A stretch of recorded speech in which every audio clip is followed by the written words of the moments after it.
Welcome to Silent Revenge, where betrayal doesn't always scream. Sometimes it smiles politely while taking everything you built. I trusted my own blood, invested my life savings into my son's dream, and somehow I became the outsider in a story I helped create. I remember the exact moment everything shifted. Dad, the clinic's almost ready. My son Ethan had told me over the phone just weeks earlier.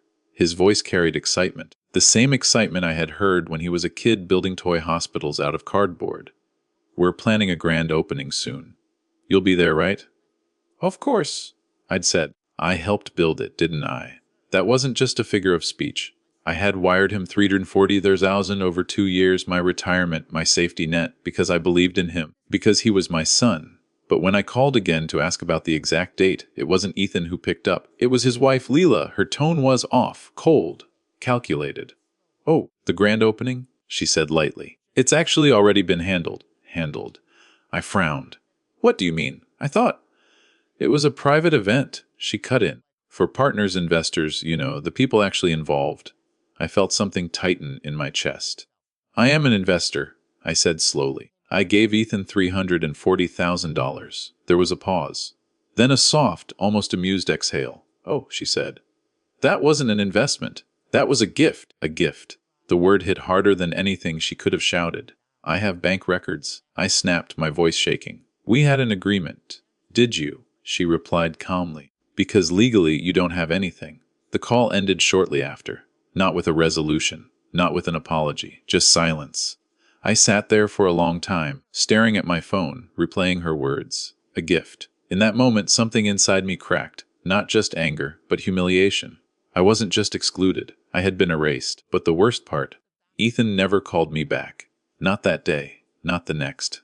And that's when I realized this wasn't a misunderstanding. This was deliberate. Someone had rewritten the story, and I was no longer part of it. But if they thought I'd just walk away quietly, they didn't know me at all. I didn't sleep that night, not even for a minute. Every time I closed my eyes, I heard her voice again, calm, dismissive, almost amused. That was a gift. The audacity of it kept replaying in my mind like a broken record. I had spent 40 years building a life, saving every dollar carefully, and in a single sentence, she reduced it to nothing. By sunrise, I had made my decision. I wasn't going to argue over the phone. I wasn't going to beg for explanations. I was going to see it with my own eyes. The clinic. The place my money built. The place I had been quietly erased from. It was a 3-hour drive. I remember every mile. My hands stayed tight on the steering wheel, knuckles white, thoughts racing faster than the road beneath me. I kept telling myself there had to be some mistake. Maybe Ethan didn't know what Leela had said. Maybe he would fix this. But deep down, I already knew. When I arrived, the first thing I saw was the sign. Greenvale Medical Center. Clean, modern, professional. And not a single mention of my name. Not even a small acknowledgement. I stepped out of the car slowly, my chest heavy, my stomach tight. The building was beautiful, glass walls, polished steel, everything I had imagined when Ethan first pitched the idea. Only now, it felt like I was looking at something stolen. As I walked toward the entrance, a young receptionist greeted me with a polite smile. Welcome. Do you have an appointment? I'm here to see Dr. Ethan Cole. I said, steady but firm. I'm his father. Her smile faltered for just a second. Oh, one moment, please. She picked up the phone, whispered something, then glanced at me again, this time not with warmth, but hesitation. After a minute, she hung up. I'm sorry, she said carefully. Dr. Cole is unavailable right now. Unavailable. I looked past her, down the hallway, and there he was, Ethan, laughing, talking comfortably with a group of people in suits, investors no doubt, real investors, people who had contracts, people who hadn't been fooled. Our eyes met for a split second, and then he looked away.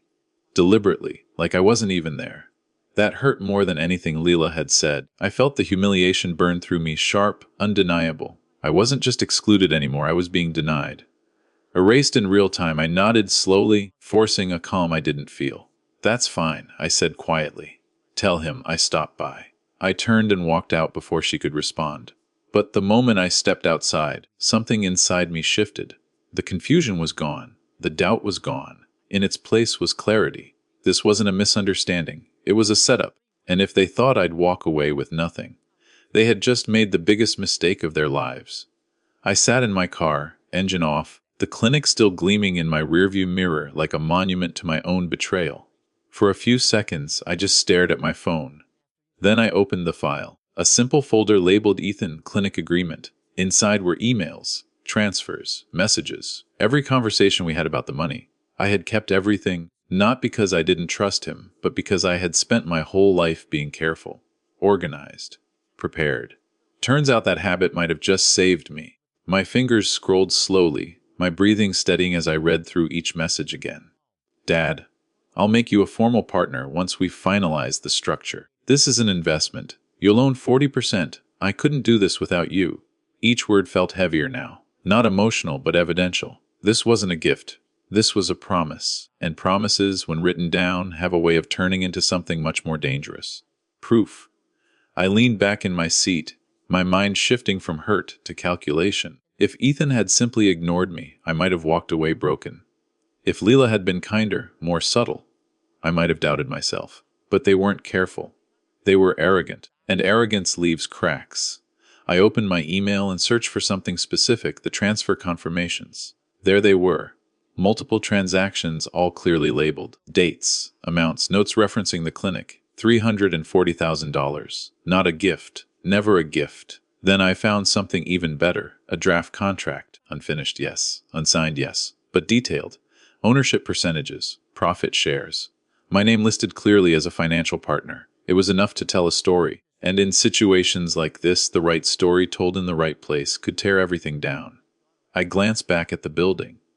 Ethan was probably still inside, smiling, shaking hands, playing the role of a successful doctor who built his clinic from scratch. That image, that lie, it was fragile.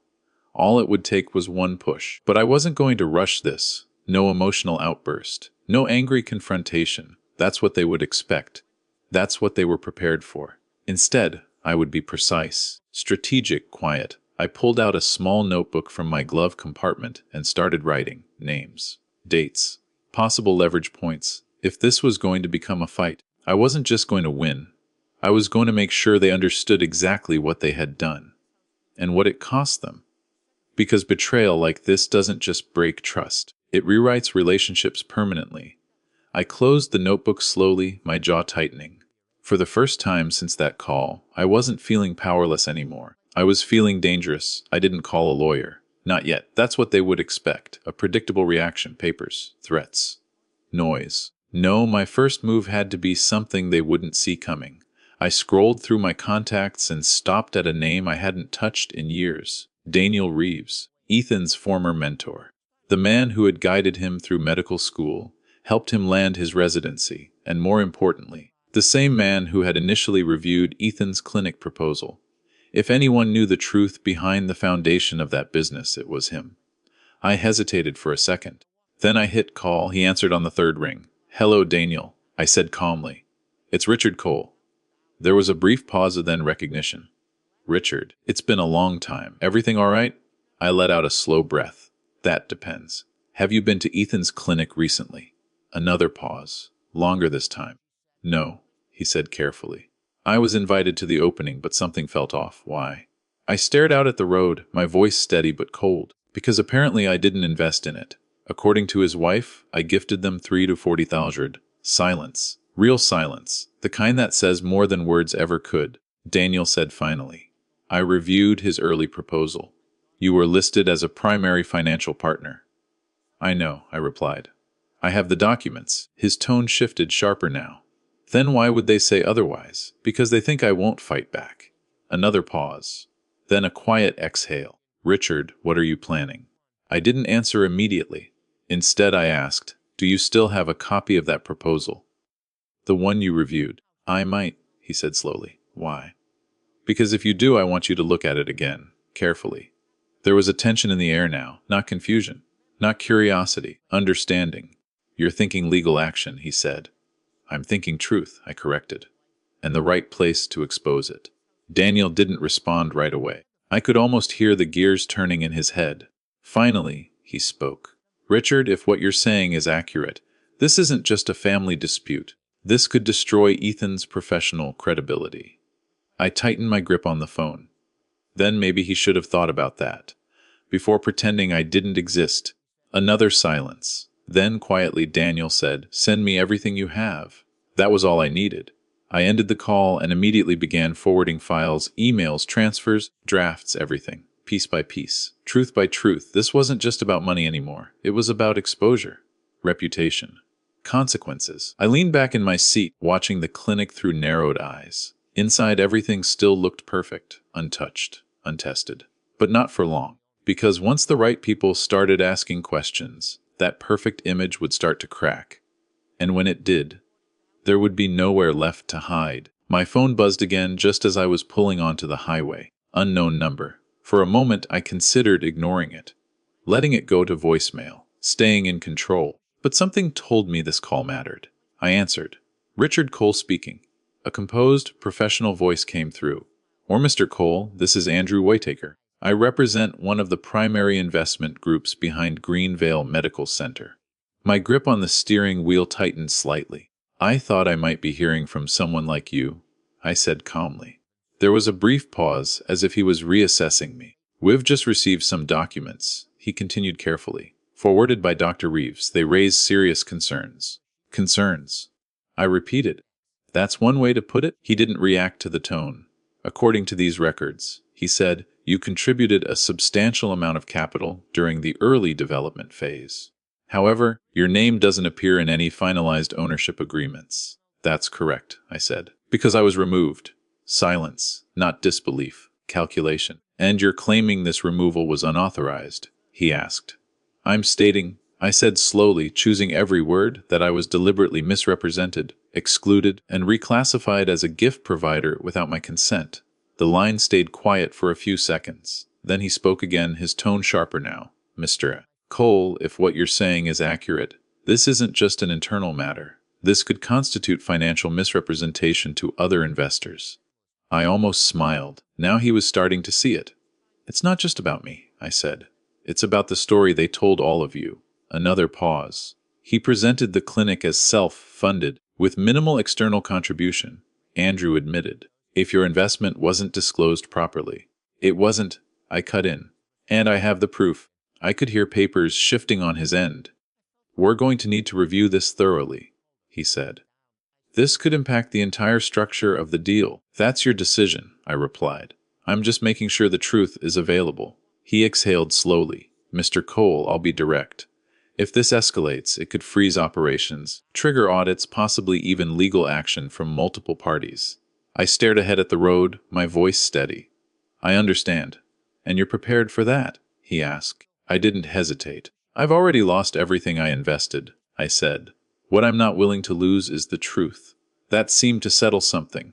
"Understood," he said. "We'll be in touch soon." The call ended. I placed the phone down carefully, my heart beating slower now. Not from fear, from control. For the first time since Leela's voice cut through me, the balance had shifted. They weren't ignoring me anymore. They couldn't. Because now, it wasn't just a father asking questions. It was investors, auditors, people with power. And once those people started digging, Ethan's perfect image wouldn't just crack, it would collapse. I glanced at the rearview mirror, the clinic now far behind me. But the damage, that was just beginning. The message came at 9:47 p.m. short, direct, cold. "We need to talk. Stop what you're doing before this gets worse." I stared at the screen for a long moment, reading it over and over again. Not Dad. Not even my name. Just a command, a warning. I leaned back in my chair, exhaling slowly. For days I had been invisible to him, ignored, erased. And now suddenly I existed again. Not as a father, as a problem. I typed a response, then deleted it. Typed again. Deleted again. No, I wasn't going to react emotionally. That was his game. Instead, I let him wait. An hour passed, then another message came. "You're making a huge mistake. You don't understand what you're messing with." This time, I smiled. Not because it was funny. Because it was predictable. I finally replied. "I understand exactly what I'm doing. The question is, do you?" The response came almost instantly. "This isn't just about you. There are contracts, investors, legal structures you don't see. You could destroy everything." I read it twice. Then I called him. He answered immediately. Finally, Ethan said, his voice tense. "What are you doing?" I kept my tone calm, measured. "I should be asking you that." A sharp exhale on his end. "Don't play games with me. Why are investors calling me? Why is Daniel involved? Because the truth has a way of spreading, I said. This isn't truth, he snapped. It's your version of it. My version, I repeated quietly. Did I imagine the transfers, the agreements, the promises? You gave that money willingly, he said. There was no signed contract. Legally, it's a gift. There it was again, that word. But this time it didn't hurt. It clarified everything. So that's your position, I said slowly. That I was never a partner. You weren't, he said firmer now. And if you keep pushing this, you're not just hurting me, you're hurting yourself. I let the silence stretch. Then I asked the question that mattered. Did Leela come up with that? Or did you? Another pause, too long. It doesn't matter, he said finally. I nodded, even though he couldn't see me. That was all I needed. You're right, I said quietly. It doesn't. Good, he replied, relieved. Then stop this before it goes any further. I almost laughed. He still didn't understand. This isn't going to stop, Ethan, I said, my voice steady as steel. Not until everything is exactly where it should be. His tone shifted instantly. Harder? Colder? Then don't expect me to go easy on you. The line went dead. I lowered the phone slowly, my expression unchanged. That wasn't a conversation. It was confirmation. There would be no apology, no accountability, only resistance, which meant I had no reason to hold back. I stood up, walked to my desk, and opened my laptop again. If they wanted to play this as a legal game, then I was ready to escalate. And this time I wasn't going to warn anyone. The next morning I didn't hesitate. No second thoughts. No emotional pauses. I walked into a law office in downtown Chicago with one goal: to make everything official, legal, irreversible. My name is Richard Cole, I told the attorney sitting across from me. And I've been deliberately cut out of a business I funded. Her name was Victoria Haynes. Sharp eyes, calm presence, the kind of person who didn't waste words. Start from the beginning, she said. So I did. Every transfer, every promise, every message. I laid it all out, piece by piece, watching her expression carefully as she reviewed the documents. She didn't interrupt, didn't react. But I could see it, the shift in her focus as she connected the dots. When I finished, she leaned back slightly, folding her hands. This is strong, she said. Not perfect, but strong enough. I felt something settle inside me. Strong enough for what? I asked. To apply pressure, she replied. And if necessary, to dismantle their entire claim to ownership credibility. Those words landed exactly how I needed them to. Good, I said. That's exactly what I want. She studied me for a moment. This won't be quick, she warned. And it won't be clean. You're not just going after your son, you're stepping into a structure that involves multiple investors, legal protections, and reputational stakes. I understand, I said calmly. They made that decision when they erased me. A slight nod. All right, she said. Then we start with a formal claim: breach of implied partnership, financial misrepresentation, and unjust enrichment. Hearing it framed like that made it real. Not emotional. Not personal. Strategic. She turned her laptop toward me. Once this is filed, she continued, they'll be forced to respond. Officially. No more silence. No more avoidance. That's the point, I said. She paused, then added, and based on this, there's a high chance this triggers an internal review from their investors, possibly even a temporary freeze on operations. I didn't react outwardly, but inside I felt it. The shift. This wasn't just about me anymore. This was about consequences. File it, I said. She gave a single nod and began typing. Each keystroke felt like a step forward, a line being drawn. By the time I walked out of that office, everything had changed. The story they created, the one where I was just a gift, was no longer protected. It was exposed, challenged, and very soon it would be tested. That afternoon, my phone lit up again. Multiple missed calls. Ethan, Leela, even unknown numbers. I didn't answer. Not yet. Because now they weren't calling to ignore me. They were calling because they had no choice. The legal notice was delivered at exactly 4:12 p.m. I know that because Victoria sent me a confirmation the moment it happened. And within minutes, everything started unraveling. By 5 p.m., I received a call from Andrew Whitaker again. His tone was no longer measured. It was urgent. Mr. Cole, operations at the clinic have been temporarily suspended, he said. There's been an immediate internal review initiated by the investors. I closed my eyes for a brief second. Not out of relief. Out of realization. It had begun. Effective immediately, he continued. All financial disclosures are being audited. Your documentation has significantly changed the situation. Significantly. That was one way to describe it. What happens now? I asked calmly. There will be a formal investigation, he said. And depending on the findings, restructuring, legal consequences, or removal of controlling parties is possible. Controlling parties, Ethan. Leela, the same people who told me I was nothing more than a gift. After the call ended, I sat in silence. No victory. Not yet. Just a quiet understanding that the truth was finally doing what I couldn't do alone. It was forcing them to face reality.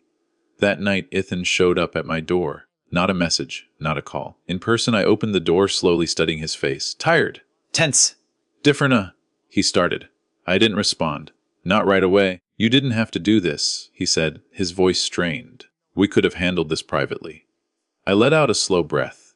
Privately, I repeated. Like how you privately erased me. He looked down, jaw tight. It got complicated, he muttered. There were pressures, investors. Leela handled most of it. I raised a hand. Stop. He went silent. This is the part where you take responsibility, I said quietly. Or you don't. Another pause. Longer this time. Then he said nothing. And that was my answer. I nodded once. Then we're done here. His head snapped up. What does that mean?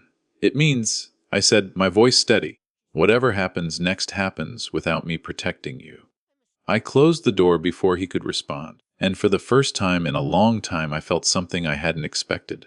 Not anger, not even satisfaction. Just peace. Because I didn't lose everything. I lost an illusion. And illusions aren't worth holding on to. The investigation took weeks. In the end, the truth held. My investment was recognized. My share was restored. And Ethan, he didn't lose everything. But he lost something far more important. Trust. And that doesn't come back. Final reflection: sometimes revenge isn't about destroying someone. It's about letting the truth reveal who they really are. If this story meant something to you, if you've ever been betrayed and chose to stand your ground, then you already understand. Like this video if you felt it. Share your thoughts in the comments. I read every one. And subscribe to Silent Revenge, because some stories don't just end. They teach you how to rise.